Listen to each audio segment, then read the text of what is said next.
Baik, Assalamualaikum warahmatullahi wabarakatuh kepada para teman-teman pengampu mata kuliah Pendidikan Kewarganegaraan. Nah, saya adalah dosen utama kalian dalam mata kuliah atau MKU ya, mata kuliah Universitas Pendidikan Kewarganegaraan. Salah satu mata kuliah wajib yang harus diampu oleh mahasiswa di Universitas Negeri Malang. Perkenalkan, nama saya Prawinda Putri Anzari SIKOM MSI. Bisa dipanggil Bu Winda saja. Jadi salam kenal teman-teman semuanya. Saya buat video ini untuk pertemuan pertama supaya ya kalian tahulah ya wajah saya seperti apa. Karena kita hanya 2 SKS, sudahlah hanya 2 SKS. Kemudian secara sinkronus perkuliahan melalui Zoom maupun Google Meet juga hanya bisa dilakukan sebanyak 2 kali saja. Jadi saya save 2 kali jatah untuk Google Meet-nya itu untuk kesempatan lainnya. Seperti itu. Home base saya mengajar di Prodi Pendidikan Sosiologi, jurusan Sosiologi, Fakultas Ilmu Sosial. Oke, jadi kalau ketemu saya sapa aja, halo Bu Winda, gitu ya. Kita mulai aja. Di sini saya hanya ingin sedikit menyampaikan sedikit saja kontrak perkuliahan sama garis besar perkuliahan saya seperti apa selama 16 semester ini. Jadi selama 1 semester ini kita akan menjadi tim ya, yang sama-sama akan membedah dan lebih mengenal lagi mengenai kewarganegaraan kita, walaupun kita sudah menjadi warga Indonesia, walaupun kita sudah taat membayar iuran BPJS, taat membayar pajak dan sebagainya, cinta tanah air, rajin ikut upacara ketika SMA dulu dan sebagainya, tapi ternyata masih banyak hal-hal yang kita perlu ketahui esensinya, apalagi teman-teman ini kan sudah menyandang gelar sebagai mahasiswa ya. Untuk RPS sudah saya share di si Pejar, bisa langsung teman-teman akses. Sekaligus monggo dilihat si Pejarnya masing-masing, apakah offering saya sudah masuk di enroll si Pejar kalian. Kalau belum ada, nanti coba kontak saya, mungkin bisa kita coba enroll secara mandiri, atau mungkin saya yang mengenroll mahasiswanya di kelas saya gitu. Karena sering ada kasus nih, dia ada di si Pejar tiba-tiba nggak ada gitu. Nah, untuk perkuliahan ini, kontrak perkuliahannya sepenuhnya kita lakukan via si Pejar dan WhatsApp group. Udah 2 itu saja ya, nggak ada yang lain. Mungkin saya akan share materi berupa video kayak gini ya. Saya tidak akan hanya memberikan kalian bahan bacaan, saya akan baca dan diskusi, tidak ya. Tapi saya akan sepenuhnya berusaha membuat video seperti ini dengan presentasi PowerPoint, dengan ada muka saya nongol, jadi kalian tuh tidak merasa sendiri gitu loh. Kok cuman dikasih jurnal nanti berasa belajar sendiri. Nah, kalau seperti ini kan agak enak lah ya, setidaknya kelihatan ya muka dosennya seperti apa, ekspresi dosennya seperti apa, daripada saya cuman PowerPoint filenya aja. Pasti kalian merasa ada yang kurang apabila seperti itu. Saya pun kurang bila mengajar seperti itu ya. Jadi nanti materi-materinya selain jurnal, selain bahan bacaan dan materi PowerPoint, kita akan diskusi melalui si Pejar atau WAG, atau kalian akan mendapatkan link video seperti ini yang sudah saya unggah melalui YouTube, atau saya juga punya link podcast. Podcast saya available di Anchor dan Spotify. Wah ya. Di situ saya ada podcast mata kuliah yang sudah saya record dari semester lalu, tapi tidak semua. Nah, nanti mungkin bisa saya reuse, bisa saya gunakan ulang di mata kuliah ini. Begitu. Silakan kalian cari di Spotify atau di Anchor, Scientologic gitu. Nah, itu podcast saya. Tapi itu masih campur ya, mata kuliahnya campur dengan mata kuliah Prodi Pendidikan Sosiologi. Kemudian absensi ya, setiap hari silakan lakukan absensi mandiri melalui si Pejar. Dapat dilakukan 90 menit pertama pada jam perkuliahan. Misal, perkuliahan kalian jam 7, ya berarti waktu untuk absen hanya jam 7 sampai jam 8:30 ya, karena hanya 90 menit. Kuliahnya jam 9:30, berarti ya waktu absen 9:30 sampai jam 11 gitu. Mau kita kuliahnya nanti online via Google Meet atau perkuliahannya asinkronus, kalian cuma menonton video saja, tetap absennya silakan lakukan secara mandiri di si Pejar ya. Di sini saya menjadwalkan kita akan menggunakan perkuliahan daring ya sebelum UTS antara pertemuan 5 dan 6, dan sebelum UAS antara pertemuan 13 dan 14, hanya 2 kali saja, dan maksimal 30 menit karena satu SKS-nya hanya boleh 15 menit. Dosen itu sudah peraturan dari rektor seperti itu. Nggak boleh terlalu lama, kasihan kuota kalian, karena kan kalian juga kuliahnya banyak mengampu mata kuliah yang lain, ya kan. Kadang ada dosen yang mengambil jatah 2 kali itu, ada dosen yang tidak mengambil sama sekali, atau ada dosen yang bahkan melebihi jatah 2 kalinya. Kalau saya ya manut dengan peraturan saja ya. Kemudian untuk masalah suplemen penilaian ya, suplemen penilaiannya seperti ini, UTS 30%, UAS juga 30%, tugas juga 30%. Ya, saya anggap UTS, UAS, dan tugas itu sama pentingnya. Tugas selama 16 kali pertemuan itu hanya 4 kali pertemuan. Ya, jadi kalau ada 16 kali pertemuan, ini udah pertemuan pertama sudah keambil untuk perkenalan ya, kemudian 2 pertemuan lagi itu untuk UAS dan UTS, berarti sisa 13 pertemuan diambil tugas 4 kali, berarti ya ada 9 pertemuan yang nggak ada tugasnya. Lumayan kan gitu. Kehadiran dan keaktifan 10%.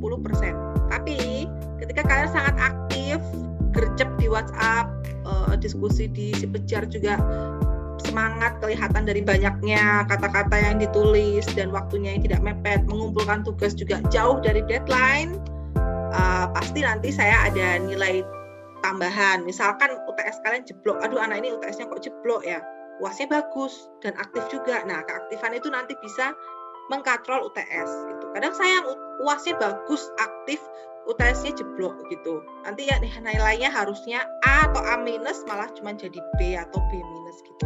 Jadi keaktifan kalian nanti walaupun di sini kok nggak ada keaktifan Bu ya, nanti dia bisa masuk kemana aja, bisa ngatrol tugas, bisa ngatrol UTS ya. Kemudian untuk ini ya, persyaratan perkuliahan daring sinkronus. Sinkronus tuh real time ya, yang antara pertemuan 5 atau 6 dan pertemuan 13 atau 14 itu mohon untuk on kamera seluruh mahasiswa. Karena saya sudah beritahu jadwal untuk daringnya, jadi tidak ada lagi alasan tidak ada internet atau apa ya, diusahakanlah. Orang cuma 2 kali dalam 16 pertemuan. Jadi harus on kamera. Gunakan pakaian yang rapi. Saya tidak minta berkemeja, cukup rapi. Mau kalian cuma pakai kaos, selama itu rapi, muka kalian nggak kayak bangun tidur, nggak apa-apa. Dan posisikanlah diri Anda seperti melakukan perkuliahan secara luring, ya, secara offline gitu, seperti kalian sedang berada di kelas.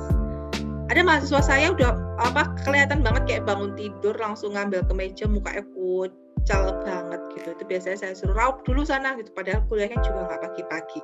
Jadi ya kalau kalian saya cuma pengen pakai kaos Bu, ya mbok sing rapi dulu ya, cowok-cowok ya. Sisiran dulu, raup dulu ya kan, sarapan-sarapan dulu. Jadi semangat untuk menerima materi gitu. Jangan sampai nanti ada protes, nggak ada gunanya kuliah online, udah mahal-mahal, nggak dapat apa-apa, lalala ye gitu lah. Gimana mau dapat apa-apa kalau untuk masalah on time dalam masuk room Google Meet saja susah. Kemudian saya minta on time ya, jadi jangan sampai terlambat. Kalau terlambat, misalkan perkuliahan kita jam 7 ya, saya kasih waktu untuk masuk room sampai jam 7.10. Atau kesepakatannya kita jam 7:30 aja ya, berarti jam 7.40 itu udah paling lambat untuk masuk ke Google Room. Kalau nggak gitu nggak akan saya update. Kemudian silakan mute sound saat dosen memberikan materi. Dan gunakan fitur raise hand atau chat box, atau kalian silahkan unmute ketika ingin mengajukan pertanyaan atau berdiskusi. Jika ingin berdiskusi nanti saya akan memoderatori ya. Persyaratan pengumpulan tugas gampang, tidak telat. Jadi saya kalau ngasih tugas nggak pernah mepet ya. Tugas yang saya berikan itu selalu seminggu. Misalkan kita kuliah hari Rabu ya, kita kuliah hari Rabu. Berarti saya biasanya memberikan deadline tugas itu Selasa jam 12 malam. Seminggu kan berarti kalian dapat tugas Rabu, deadline-nya Selasa depan jam 12 malam lagi. Ya, jadi jangan terlambat. Udah satu aja, tidak terlambat. Tugas asal ngumpulin saya kasih 75. Tapi bukan berarti saya nggak buka. Saya buka tugasnya satu-satu. Oh ini niat saya kasih 95. Oh ini bagus nih 90. Oh ini oke lah ya, tapi agak keburu-buru bikinnya 80. Asal kalian ngumpulin 75. Asal kalian ngumpulin ketahuan plagiat teman-temannya ya 75 juga. Tapi kalau sudah telat, saya tidak akan membuka tugasnya, langsung saya kasih 60. Langsung, mau itu UTS, mau itu UAS, saya nggak mau buka, langsung 60. Ya, kalau telatnya 1 menit, 2 menit, 5 menit, oke. Tapi kadang ada yang telatnya sampai 5 jam, 7 jam, dan saya nggak ada toleransi. Karena waktunya banyak, ya. Kalau kalian sudah tahu deadline-nya hari Selasa, ya setidaknya dari Selasa pagi usahalah untuk submit tugas, kan waktunya banyak gitu, jangan mepet-mepet banget ya. Jadi persyaratannya hanya itu saja. Lalu bagaimana dengan UTS ya? Karena ini adalah mata kuliah universitas yang berada di bawah LP3UM, jadi kami para dosen-dosen pengampu mata kuliah pendidikan kewarganegaraan ini manut dengan pusat mau seperti apa. Kalau semester lalu UTS itu multiple choices 40 soal via si Pejar. Ketika kalian selesai mengerjakan soal, blur langsung saya kelihatan nilainya ada berapa. Nah, saya tidak tahu apakah semester ini akan seperti itu juga atau tidak. Tapi sepertinya iya, sepertinya. Kemudian UAS semester kemarin itu ada namanya proyek kewarganegaraan. Nah, proyek kewarganegaraan ini apabila tidak pandemi, kalian itu membuat berkelompok dan seolah-olah kalian membuat pengabdian masyarakat kecil-kecilan gitu loh. Kalau tidak pandemi. Karena pandemi, nah maka kemarin saya memberikan proyek kewarganegaraannya ada 3 pilihan, yaitu menulis artikel yang dipublikasikan secara online, baik itu seperti di Kumparan atau Babe atau Kompasiana. Yang kedua adalah membuat podcast yang bisa saya akses di Anchor atau Spotify. Podcastnya tentu nggak ngomong sendiri, tapi mengajak praktisi, ngomongin tentang keberagaman, identitas nasional gitu, identitas bangsa dan sebagainya, terserah gitu. Jadi ngajak, terserah kan, apakah ngajak mahasiswa sejarah, ngajak mahasiswa seni tari, ngajak mahasiswa bahasa Indonesia bikin podcast. Yang ketiga adalah membuat video bahan ajar. Nah, kemarin sempat bagus-bagus yang dibikin gitu, nanti mungkin bisa saya tunjukkan ke kalian sebagai referensi dari UAS ya. Jadi UASnya seperti itu, dan itu dilakukan individu. Oke, baik. Sekian teman-teman. Setelah ini, untuk offering-offering yang kelas pendidikan kewarganegaraan, setelah menonton video ini, mohon didiskusikan dengan teman-teman kalian, siapakah yang akan menjadi penanggung jawab kelas ya, karena saya juga akan butuh siapa penanggung jawab kelasnya, seperti itu. Oke, sekian. Terima kasih atas partisipasinya. Kita akan bekerja sama ya 16 pertemuan ke depan. Jangan lupa di sini saya bukan berarti saya sebagai ahlinya pendidikan kewarganegaraan, bukan, tapi ya kita mungkin saya lebih banyak tahu dari teman-teman, dan pengetahuan itulah yang akan saya coba bagi ke teman-teman semuanya gitu. Kita have fun aja, kita santai aja. Kalau sama saya nggak usah terlalu kaku atau apapun. Terus misalkan kalian nih, kayak ada kejadian nih kemarin, ada mahasiswa yang positif COVID gitu. Akhirnya pelaksanaan UASnya dia tidak maksimal, tapi dia nggak bilang ke saya.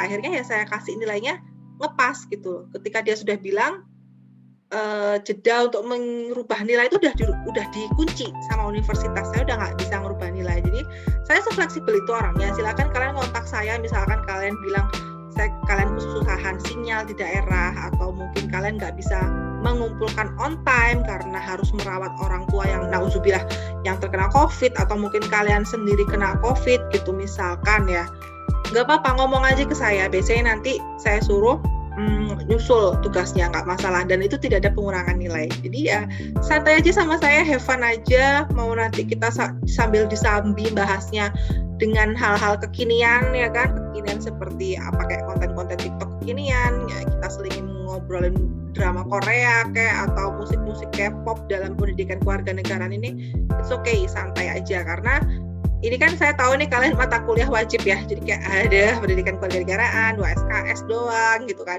Jadi kita bikin supaya nggak boring, supaya fun. Oke, baik. Sekian ya teman-teman.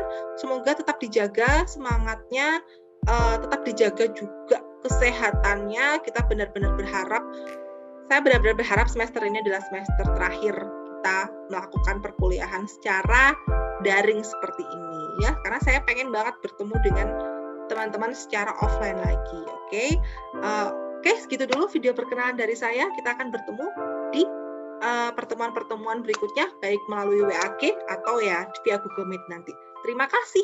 Wassalamualaikum warahmatullahi wabarakatuh.